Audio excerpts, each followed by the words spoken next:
Segala sesuatu itu kalau nggak ada dukungannya nggak akan mudah.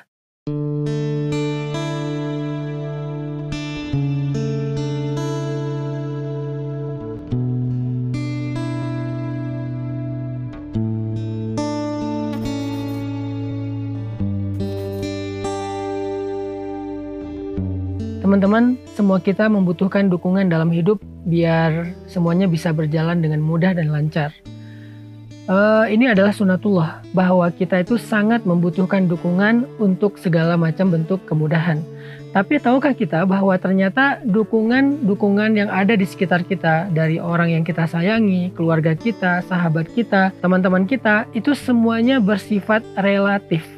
Arti relatif, kadang dia bisa mendukung kita, kadang enggak. Kadang dia bisa memudahkan kita, kadang justru jadi beban. Kadang dia menjadi kebaikan untuk kita, kadang juga menjadi sebuah ujian. Karena enggak ada satupun di dunia ini kecuali relatif. Kullu man 'alaiha fan. Ada suami yang kadang-kadang memudahkan istrinya, tetapi kadang-kadang juga suami yang sama menyusahkan istrinya. Anak juga demikian, pasangan juga demikian, sahabat juga demikian, semuanya relatif. Walaupun kita membutuhkan mereka untuk mendukung kita dalam hidup. Ada satu dukungan yang luar biasa, yang sifatnya bukan relatif tetapi sifatnya absolut. Tahu nggak dukungan dari siapa? Itulah dukungan dari Allah Subhanahu wa Ta'ala. Kita membutuhkan dukungan Allah lebih daripada dukungan siapapun, karena sifatnya dukungan Allah itu absolut, pasti. Absolut artinya tidak ada penghalang. Absolut artinya abadi. Absolut artinya tanpa pengecualian. Absolut artinya utuh. Itulah dukungan dari Allah Subhanahu wa Ta'ala. Sehingga siapapun yang mendapatkan dukungan dari Allah, maka dia mendapatkan segala kepastian, mendapatkan sesuatu yang sempurna, sesuatu yang utuh, sesuatu yang terjamin. Maka dari itu, hal yang paling penting dalam hidup kita itu selain mencari dukungan-dukungan dari manusia adalah mencari dan mendapatkan dukungan dari Allah Subhanahu wa Ta'ala. Mendapatkan pembelaan dari Allah Subhanahu wa Ta'ala. Mendapatkan pertolongan dari Allah Subhanahu wa Ta'ala. Siapapun yang bisa mendapatkan pembelaan dari Allah itu luar biasa. Kita ambil contoh misalnya kisah Nabiullah Ibrahim alaihissalam. Ketika beliau berada di dalam api, tiba-tiba malaikat Jibril bertanya kepada Ibrahim, "Ya Ibrahim, hal laka hajah? Apakah kamu punya masalah? Apakah kamu membutuhkan pertolongan?" Maka Nabi Ibrahim menjawab, "Amma ilaika fala." Kepada engkau tidak, saya tidak membutuhkan pertolongan apa-apa. Kemudian Nabi Ibrahim mengatakan, "Hasbiyallah wa ni'mal wakil." Maka ketika Nabi Ibrahim mengatakan hasbiyallah wa ni'mal wakil, Allah langsung memberikan pertolongan, pembelaan, dan dukungan kepada Ibrahim dengan kalimat, "Ya nar, kuni bardan wa salaman ala Ibrahim." Wahai api, jadilah engkau sejuk dan baik atau selamat untuk Ibrahim. Ini adalah bukti bahwa mendapatkan dukungan dari Allah itu sesuatu yang sangat absolut dan sempurna. Begitu juga ketika kita membaca kisah Nabi Musa alaihissalam. Nabi Musa itu ketika beliau mentok, tidak mendapatkan jalan keluar, beliau lari dari Firaun tetapi mentok dengan lautan, di belakangnya ada Firaun dengan bala tentaranya. Orang-orang yang ada bersama dengan Musa sudah mulai putus asa, mengeluh, komplain. Nabi Musa dengan yakin mengatakan, "Kalla bal ma'iya rabbi sayahdin." Sungguh bersamaku ada Tuhanku yang akan memberikan jalan keluar. Nabi Musa yakin dengan itu, sehingga kemudian Allah memerintahkan kepada Nabi Musa untuk menghentakkan tongkatnya, lalu terbelahlah Laut Merah dan memberikan jalan untuk Nabi Musa bersama pengikutnya sehingga selamat dari kejahatan Firaun serta bala tentaranya. Ini adalah bentuk pertolongan, pembelaan, dan dukungan dari Allah Subhanahu wa Ta'ala. Kita juga membaca kisah itu di dalam kisah Nabi Muhammad SAW. Misalnya kisah Sayyidah Hafsah, istri Nabi yang pernah diceraikan sama Nabi.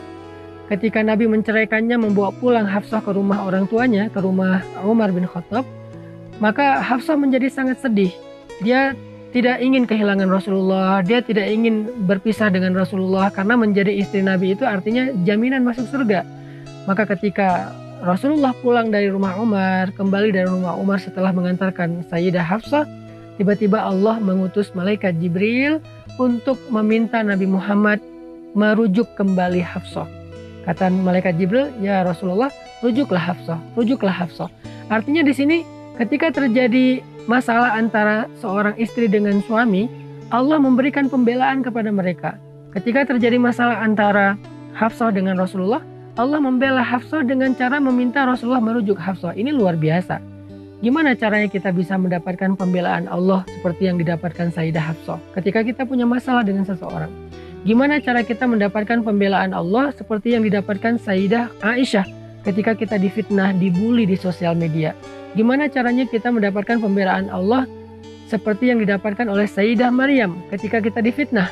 Bagaimana cara kita mendapatkan pertolongan dan pembelaan Allah sehingga dikasih jalan keluar ketika hidup kita mentok seperti yang didapatkan Nabi Musa? Bagaimana cara kita mendapatkan pertolongan dan pembelaan Allah ketika kita dalam sebuah ancaman yang luar biasa seperti yang didapatkan Nabiullah Ibrahim alaihissalam? Semua ini adalah hal yang mutlak kita butuhkan dalam kehidupan kita, teman-teman. Nah, untuk itu saya pengen ngajak teman-teman belajar gimana cara dapetin dukungan Allah.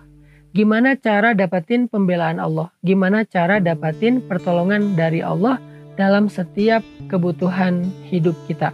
Mulai dari masalah yang paling kecil sampai masalah yang paling besar. Tahu nggak gimana cara dapetin pembelaan, dukungan, dan pertolongan Allah? Caranya sederhana, libatin Allah dalam segala urusan kita. Libatin Allah dalam masalah keluarga kita. Libatin Allah dalam masalah pekerjaan kita. Libatin Allah dalam masalah karir kita. Libatin Allah ketika kita sedang membuat sebuah proyek. Libatin Allah ketika kita sedang menghadapi satu ujian. Libatin Allah ketika kita sedang berobat, terapi. Libatin Allah ketika kita sedang presentasi. Libatin Allah ketika kita sedang membuat sebuah tulisan atau membuat sebuah skripsi. Libatin Allah dalam segala urusan kita. Bahkan sampai ketika kita main, ketika kita jalan, ketika kita having fun, ketika kita safar, ketika kita melakukan trip.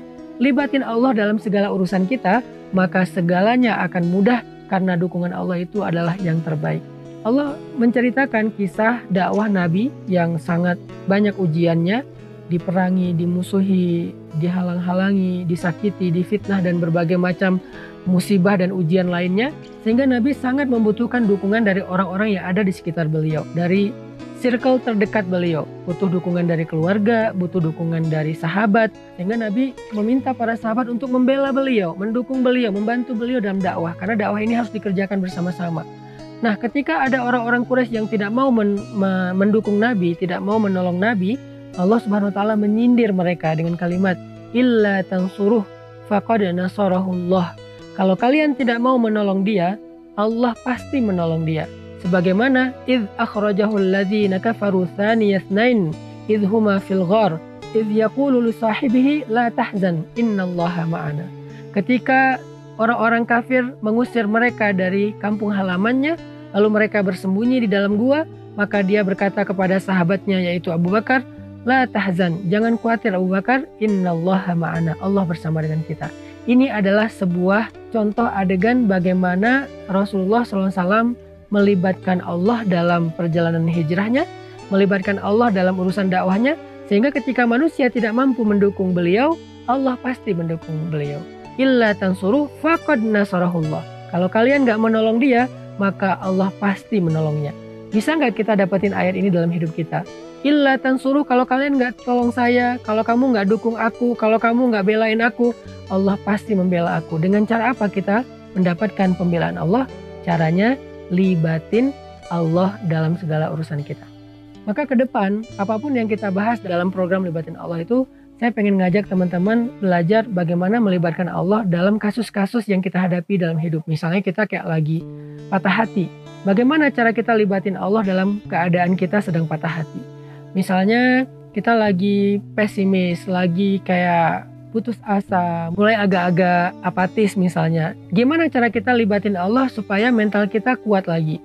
Ketika kita dalam pekerjaan, gimana kita libatin Allah supaya pekerjaan kita itu selalu disupport, didukung sama Allah dari awal sampai akhir. Nah, kita akan bahas itu dalam program Libatin Allah. Dalam setiap episodenya saya akan angkat satu kasus, lalu kasus itu kita coba bedah dari angle gimana cara agar kita bisa sukses menghadapi kasus itu, agar kita bisa sukses menjalani satu adegan dalam hidup kita dengan life hacks libatin Allah.